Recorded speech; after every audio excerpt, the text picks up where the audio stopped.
It's a great double feature. Muscle cars and motion pictures. That's why today we're going to the movies.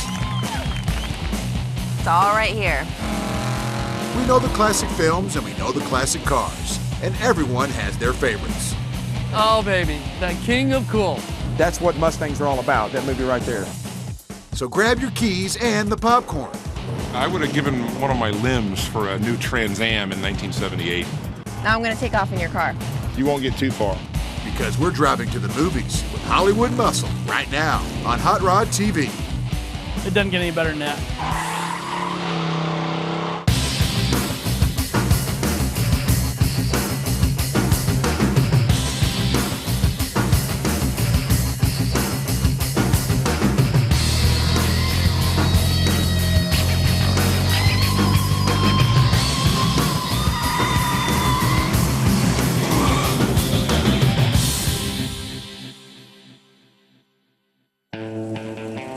You know these famous movie stars, screen icons who leave their autographs burned into the asphalt.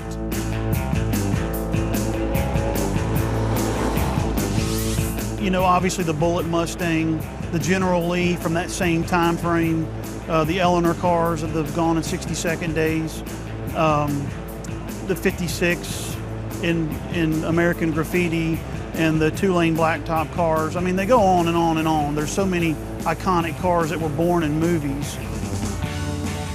Today, we're on the road to Hollywood, stepping into those rides that left their mark in cinema. And part of our journey is all about getting to the bottom of just what it is about these grand and glorious movie cars. Movie cars are cool, you know. What's really neat about movie cars, I think, is the fact that, well, number one, people love movies a lot.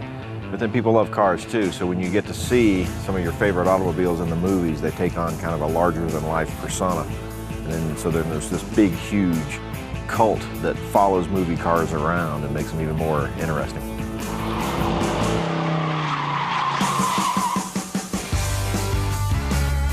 While few cults can rival the devotion at this gathering, it's not hard to figure out what's going on here. One look and a movie comes to mind. And in the collective mind of this bunch, there's only one movie that matters. It's that 1977 classic that had the world wanting a black Trans Am.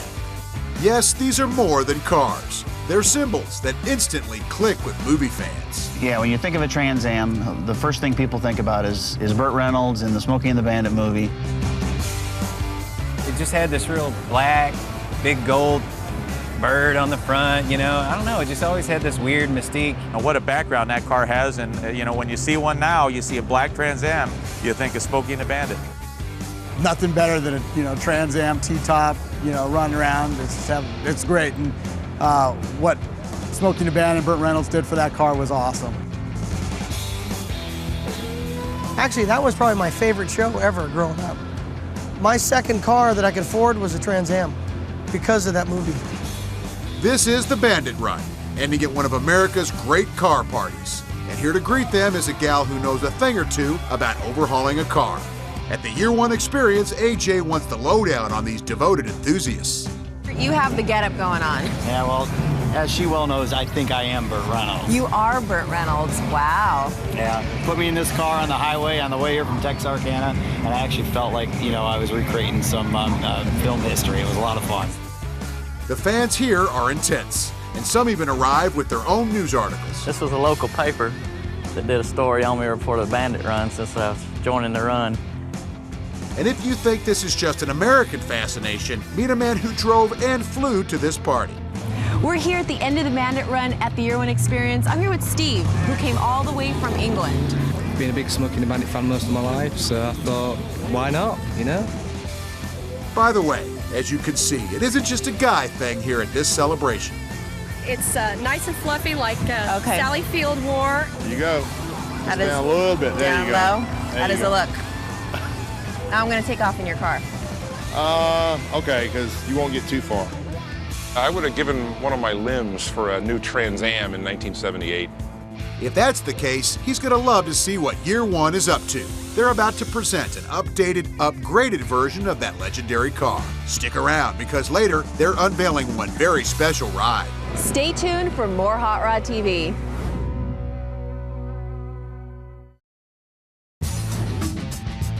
Today we're looking at great Hollywood muscle cars, and to many, it doesn't get any greater than this. It's the '68 Mustang from Bullet. Oh, baby, that king of cool. That's what Mustangs are all about, that movie right there. In 1968, Steve McQueen drove a car like this into the Car Chase Hall of Fame. Bullet was my dad's favorite movie, and so I kind of got introduced. That was one of the few movies back then that my dad was like, you know, Bullet was the bomb, and that's how he ended up with a Mustang. That was kind of our first car when I was a kid. This ride transcends both movie genres and car cultures. Drag racers know it, NASCAR racers know it, sprint car racers know it, and all the enthusiasts, they know what Bullet is.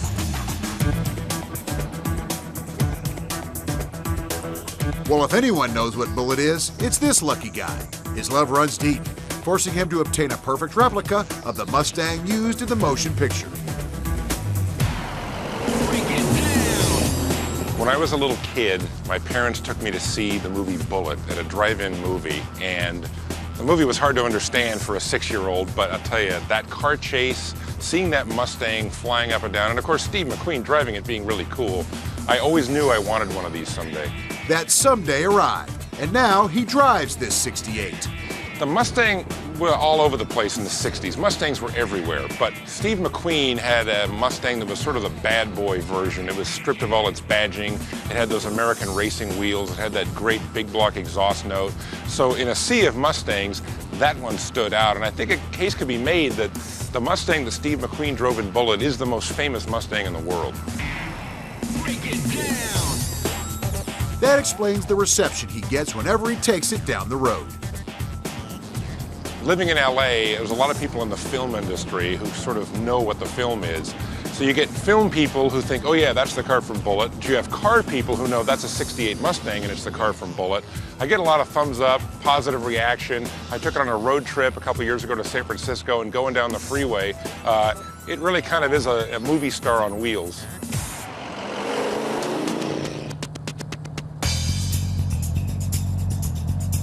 It's the past that holds the key. Like many a collector, it all started in childhood, before a driver's test was even taken.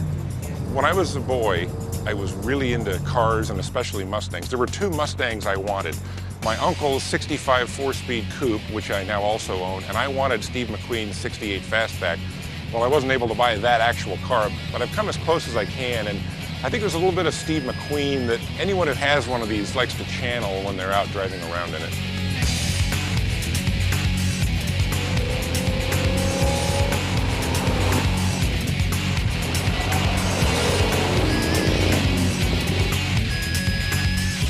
You get that great kind of American V8 sound that really no other car can produce. Even the new Mustang, which they made sound a lot like the car in Bullet, they couldn't go all the way because it's a different kind of engine. That's an overhead cam V8. A good old big block overhead valve V8. Very little muffling at all. I just have a couple of resonators in the exhaust system. And of course there's a good old gear whine from the top loader 4-speed, and the sound of it shifting. It's pretty cool. It makes it worth the 8 miles per gallon I get when I'm driving like this. Movie stars can be temperamental, and in this case, the same might be said for movie star impersonators, because this is a car with its own set of issues.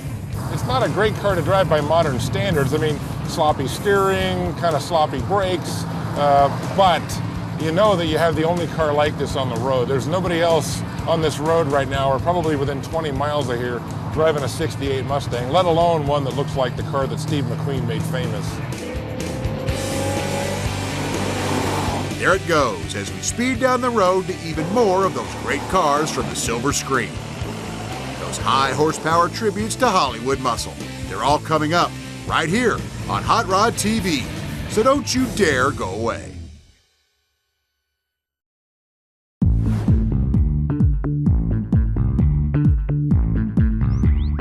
Our look at Hollywood muscle has included a visit from both Bullet and the Bandit. Now we're going to visit one well-respected lady. Gone in 60 Seconds. It doesn't get any better than that. Probably one of the best muscle car / movies that was ever made. I mean, obviously, Nicolas Cage had to play a backseat to Eleanor in that movie because that car just, it jumped off the screen at you, it came out, great big bold letters, and said, hey, look at me. Sitting still, the thing looks like a monster. I mean, you know it just wants to go. You know, and it's sports car, muscle car, just angry, mean race car, all kind of rolled up into one package. It wasn't just a Mustang, it was beyond even a Shelby Mustang. It was a redesigned creation. The thing I probably liked the most about Eleanor was a couple of things. I'm a big Mustang fan. And the other was that it really had a muscular, just, you know, the thing about muscle, you know, muscle cars, it should be muscular, you know what I mean? It should have power, it should be nasty looking. I love the car. I think it's one of the most beautiful Mustangs that was ever built. The color's right, the car sits right. I stole the paint code off of that car, and I'm painting my car that color just because I love the way that looked with the black stripes. It's just a classic design. And part of that design came from the ever-artistic mind of the legendary Steve Sanford. I mean, what can we say? It's Steve Sanford. He's the greatest in the industry. What a great guy, what a great mind, and obviously great designer. And so that's what comes to mind, because I'm friends with Steve, and I know he inked it up. Eleanor had muscle. Some older cars can't make that claim. This one can. I followed the car my entire career. In popular hot rodding magazine, it was a test lab for pro street performance parts. It's a car that was always evolving, recently recreated yet again, this time for the anniversary of the '57 Chevy.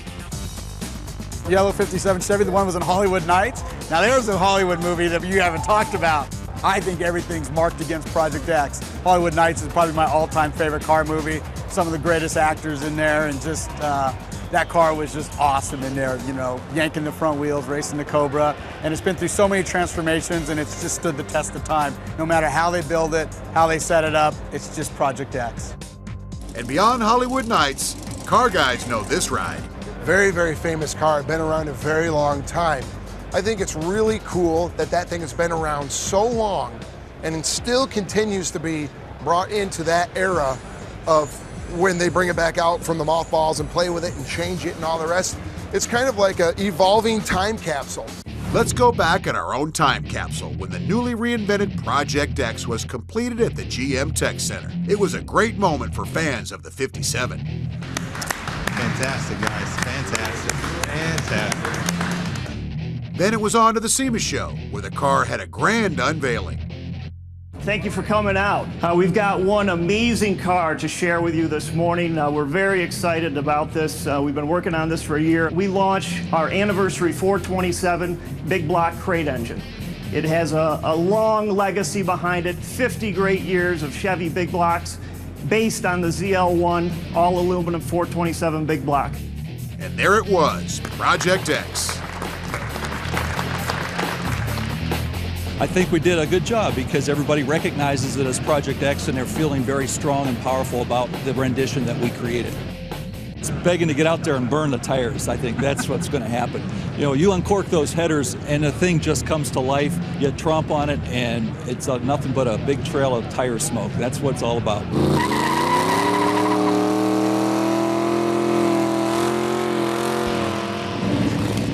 At the GM track in Mesa, Arizona, it's showtime. In Michigan right now, there's about 10 inches of snow on the ground, so we needed to go someplace where we could drive Project X. It's a full schedule.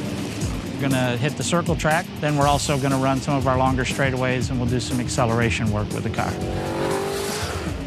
You think of a hot rod that's 50 years old, that's gone through as many generations as this car, and you think of a bad tub job or a bouncy rear suspension. Everything here works really well. You know, the transmission works nice.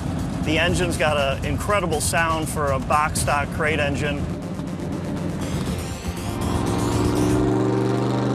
And I can't wait to see what that vehicle appraises for, because I think it came into us at a pretty high appraisal level because of its history.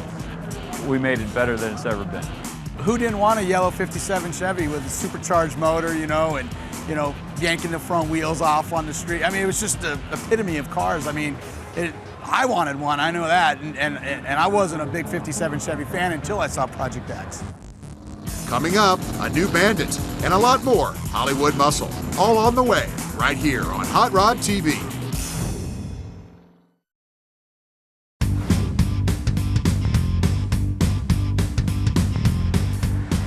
we're back with more Hollywood Muscle.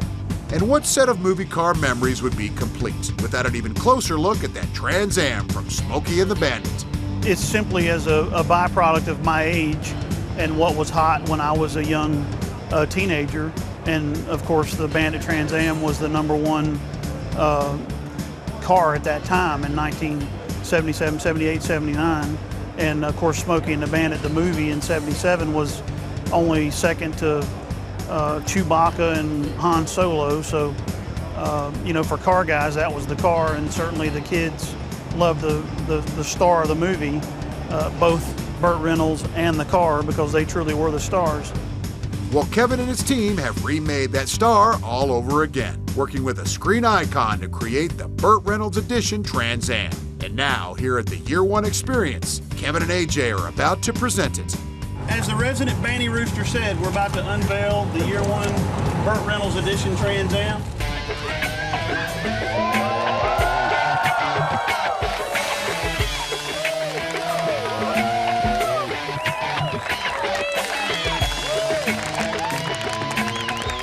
Burt Reynolds in Year One did good, and to think they pleased this crowd, that's a test and a half, because these people are crazy about classic Trans Ams.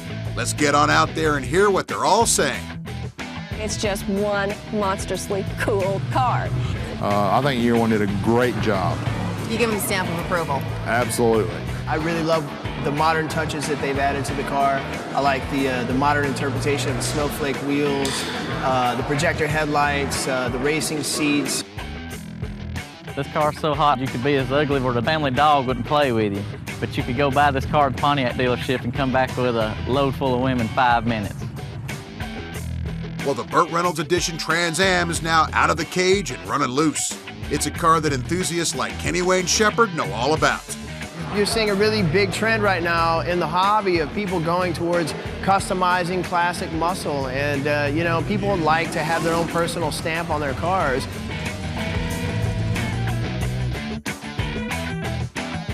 As we saw at the beginning of our visit with this particular vehicle, there's a clear love affair between the car and fans of a certain motion picture. The car was just bad, because back then gas was getting really high, most of the cars were dying. And you see this car just laying rubber and just going, you know, 110 miles an hour and all this other stuff. And I said, I gotta have one. So how long have you had the car for? I bought the car new in 1976 when I was 19 years old. Wow, in 1976, you can buy a brand new car for $5,765.62. This is me. This is my car. We've been through a lot together, and it's mine. And it's priceless. It's priceless, yes. That's correct. You know, a lot of people, they grew up watching these movies, and they're big fans of the movies. And, you know, for somebody like me, it was the ultimate childhood dream to be behind the wheel of the car that Smokey was driving in Smokey and the Bandit, or the Duke boys were driving in the Dukes of Hazzard. I mean, that's a childhood fantasy come true. It's all right here. Looking at the Trans Am, you're reminded that the film was just the right mix of comedy, adventure, and cool cars. As for the future, well, there are some ideas floating around about next year's Bandit run. But if you don't understand what they might be planning, you're really not a member of the club. You know, what do I do next year to top this year is one of the first questions that people ask me even before we began the run. And my answer immediately was, next year, we might have to run up to Boston to get some clam chowder. And if we have to explain it, you won't understand. Coming up, we get to the bottom of just why we're still so crazy about that girl named Eleanor.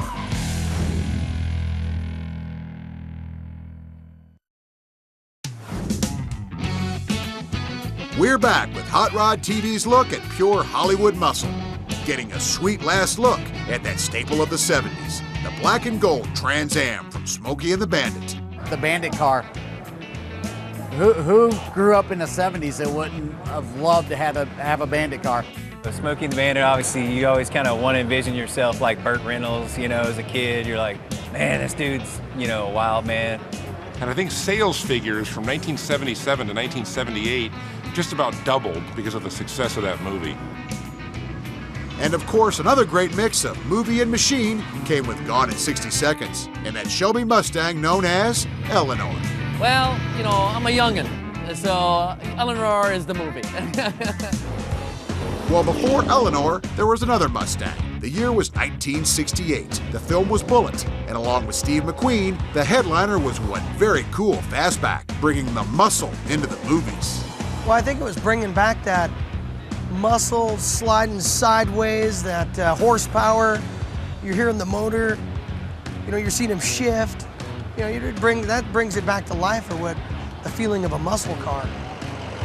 Years later, an older ride made it into the movies. The film was Hollywood Nights, and the car was already famous. Project X is like the car, you know, and immediately, you know, all the history of that car pops into my head, and I get cold, you know, sweaty palms. These cars are special, having a magical presence that has a lot to do with when we saw the films and what we loved about their stories. The movies made the cars more than mere automobiles. In the movie cars, the big thing is that the cars always drive home a time in a person's life. There's something going on whenever you see those cars, and you make a connection with it. And then you yearn and you start wanting it. And you think, you know what, if I ever get into cars, I think I want one just like that movie that I saw. There's something about the cars that become the stars. They're not complicated. They don't talk back, they don't yell, they don't scream, they don't fight. They just do what the guy needs it to do. Man's best friend.